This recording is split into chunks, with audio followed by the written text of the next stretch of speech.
hektarya ba itong Daddy's Best Nature Farm, ma'am? Ang Daddy's Best po ay binubuo ng 75 hectares. Kasi yung plano ninyo is itanim dito sa buong farm. Yes, sir. And pagdating ng ilang years, mag-inoculate kayo. So yun yung isa sa mga target ng Daddy's Best Yes, Nature sir. Farm. Makapag-produce tayo ng agarwood in the future. Yes, sir. Gusto ko lang maliwanagan doon, sir, kasi nababanggit mo, lapnisan, bari, tapos Yes, agarwood. Ano ba yung difference nun? So, dito po sa Pilipinas, ito pong mga trees na to is tinatawag commonly known as lapnisan and bari po. Yung agarwood naman na po na sinasabi is yung product na po mismo na makuha po natin sa puno ng lapnisan and bari. So kung may 1,000 kang seedlings, benta mo ng 1,000, how much is that? 1 million.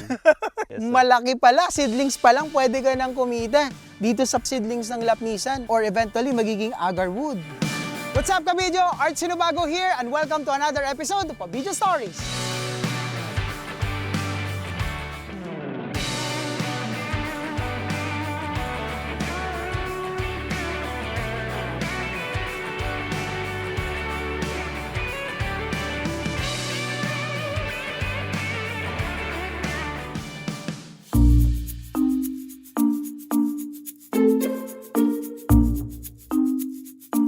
What's up mga kabidyo? Kamusta po kayo? For today's video, nandito tayo ngayon sa Barangay Nagsabaran, sa bayan po ng San Clemente, sa lalawigan po ng Tarlac. Ating bibisitahin ang Daddy's Best Nature Farm. Ating alamin ang iba't ibang klase ng puno at mga hayop na kanilang inaalagaan dito.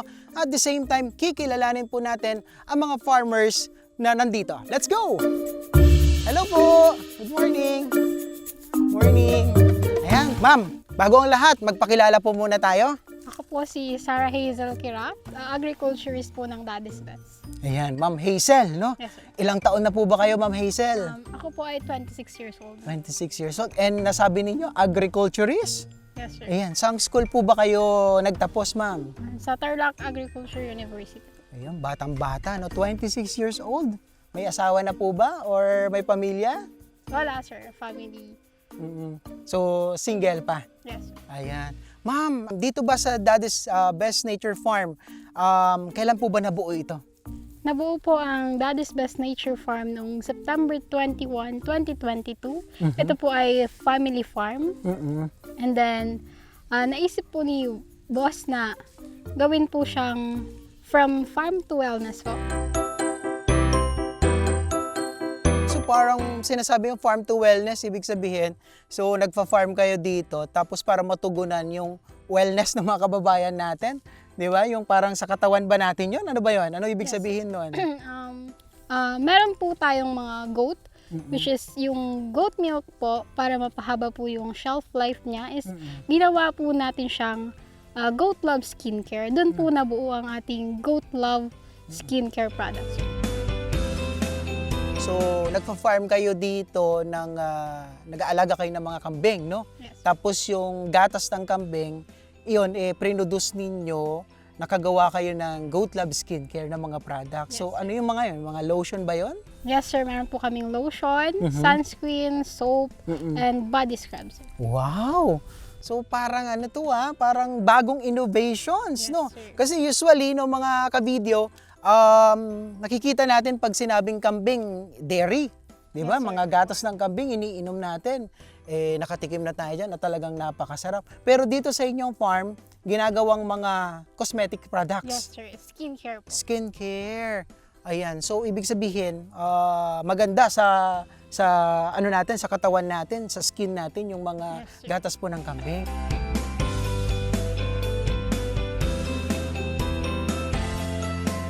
Ilang hektarya ba itong Daddy's Best Nature Farm, ma'am? Ang Daddy's Best po ay binubuo ng 75 hectares. Ang sa maisan po ay meron po kaming 2.2 hectares na tinataniman ng mais. Ito kasi fully developed ang Daddy's Best. Nagdi-develop pa lang po kami. So ongoing pa lang ang development dito. Yes, sir. Ayun, no, pansin nga natin mga ka-video kasi talagang pagpasok natin dito, bare pa yung farm po nila, no? Pero kita na natin may establish ng kulungan ng kambing, di ba? At may mga seedlings. Ano yung seedlings na nakikita natin dito, ma'am? Yung mga seedlings na po yan is ang bari po or tinatawag na agarwood, sir. Agarwood! Yes, sir. Talaga? Pwede ba nating masilip at Yes, makita? Nursery ito. Yes po. Okay. Nursery ng Bari po. Okay, so mga kabidyo na first time natin makapasok sa isang nursery ng mga seedlings ng agarwood. So parang, alam mo, parang unang kita ko kanina, parang kay Mito lang eh. Yes. Pero hindi siya violet, no?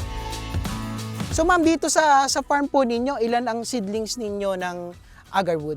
Meron po tayong 10,200 na agarwood po. 5,000 po is nakatanim na po sa ating... Sa buong farm? Yes, sir. Paano ba? May idea ka ba kung magkakano yung seedling ng agarwood? Ang seedling po ng agarwood ay nagre-range po ng 1,000 isa. 1,000. Yes. Grabe, ganun pala yung kamahal nun. Ayun, may bumibili rin ba dito? Hindi po kami Bebenta? nagbebenta, sir. Okay. For, after 7 years, ang aming goal po is makapag-inoculate po ng agarwood. After 7 years. Yes, sir. So kung 2026 ngayon, 2033. Yun. 2030, sir. 2030 kasi nauna nang napagtanim ng Yes, una. sir. Okay. Na-amaze lang ako, no? Pag binili ito, kunyari commercial, pag binenta nyo 1,000 per seedling. Tama, no? Pag binenta Yes, sa sir. labas, pag may bumili. Pero dito sa inyo, hindi nyo pinagbibili. Yes, sir. Hindi po. Kasi yung plano ninyo is itanim dito sa buong farm. Yes, sir. And pagdating ng ilang years, mag-inoculate kayo. Abang tinatawag yung isang forester dito, first time kong makakita ng seedlings ng agarwood. Actually, lagi nating nababalitaan ito sa social media na malaki daw ang potential ng agarwood industry sa ating bansa. And I want to delve deeper kung ano nga ba yung potential nitong agarwood na ito. So parang may maliliit dito, parang may bago lang. Doon iba, mas malalaki na sila. So hintayin lang natin yung yung forester nila para mag-discuss about this, yung in charge nila. So hintayin natin, I think nandyan na. Alright, so kasama na po natin, no, ang sinasabi nilang in charge dito, isang forester. Sir, pakilala ka muna. So, good morning. I'm Forester Adenel Nasino. And welcome sa aming sa farm. Okay. Sir, ano usually ginagawa mo dito? So, everyday, dito is nagdidilig kami ng mga agarwood kasi need ng agarwood yung everyday na watering and yung kasi kung nakikita nyo dito is may mga nilalagay din silang mga pataba dito and nakakatulong din yun Okay. para hindi malantay yung mga agarwood dito. Okay. May ano kayo dito, may net kayo dito, 'di ba? Parang ano ba tawag diyan? Shade, no? Yes, Para hindi direct yung sun Directly. natin. Oo.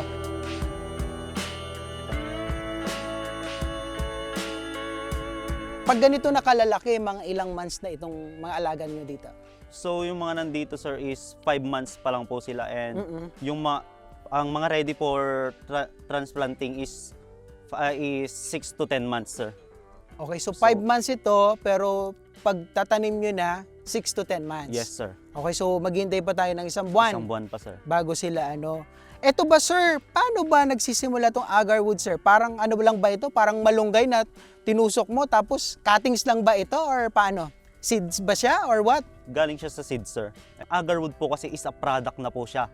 So ang ibig sabihin po nito is eto pong mga trees pa lang na po na ito is tinatawag po natin na lapnisan or bari dito Okay. po sa Pilipinas. Lapnisan or bari. Yes Okay. sir. Common name po ito ng so yung magagawa pong product nito is yun na nga po yung tinatawag na agarwood. Okay. So ang process po nun is inoculation which is magi-inject po tayo ng fungus directly sa bark ng mga puno po natin ng lapnisan. So Okay.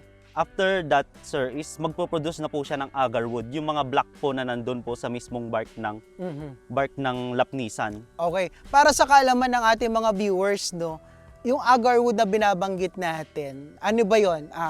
Good source of, para saan yon? Anong magiging byproduct nun? So yung magiging product po ng agarwood is yung perfume.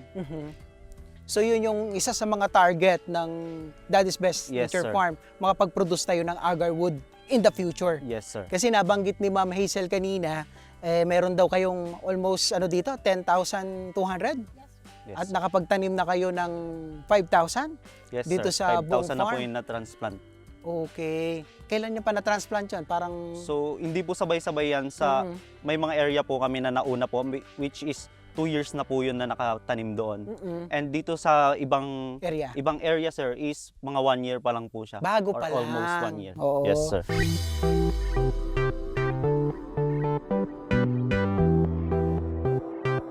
So ano yun? Ito nabanggit din ni Ma'am Hazel kanina, hindi raw for sale. Yes, sir. For personal or for farm consumption lang Yes, ito. sir. So continuous pa rin ba kayong tawag nun, gumagawa ng mga seedlings? Yes, sir. Continuous pa rin po yung pagkuha po namin ng mga seedlings kasi po hindi naman po maiiwasan dito sa pagtatanim po ng mga lapnisan na may mga namamatay po. So kailangan po namin na mag-transplant po ulit sa mga namatay na yun. Okay. Gusto ko lang maliwanagan doon, sir, kasi nababanggit mo lapnisan, bari, tapos Yes, agarwood. Ano ba yung difference nun? So dito po sa Pilipinas, ito pong mga trees na to is tinatawag commonly known as lapnisan and bari po. Yung agarwood naman na po na sinasabi is yung product na po mismo na makuha po natin sa puno ng lapnisan and bari.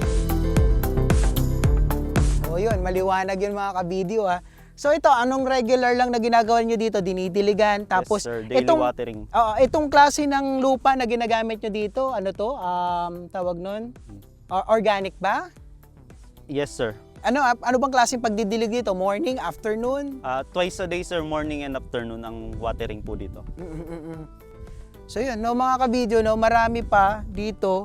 Ayan, they're about to transplant this. Mga 1 month pa kasi 5 months pa lang ito, 6 to 10 months daw tinatanim itong mga seedlings ng lapnisan. Ngayon lang natin napagtanto, lapnisan, yung local name, yung tawag dito, then kapag yung byproduct na niya is nagiging agarwood, yung mismong wood Yes, ng sir. lapnisan, Kaya tinawag na agarwood. Yes, sir. Sir, may idea ka ba pag sa ibang lugar magkano bentahan ng seedlings? Hindi lang po ako sure pero ang nagre-range po ito ng 1,000 to 1,500 per seedling. Per seedlings, Yes, yung sir. good for transplant na parang 6 months old or No, mas sir. mababa pa. Mga maliliit pa lang po siya, sir. Mga ganito pa lang po ang... 1 month old, 2 months old, mga ganon. Yes, sir. Grabe pala, no? So kung may 1,000 kang seedlings, benta mo ng 1,000, how much is that? 1 million. Yes, sir. Malaki pala, seedlings pa lang, pwede ka nang kumita dito sa seedlings ng lapnisan or eventually magiging agarwood. Yes. So maganda. So kaya parang marami tayong naririnig ngayon na gusto nilang pasukin yung ganitong klase ng negosyo.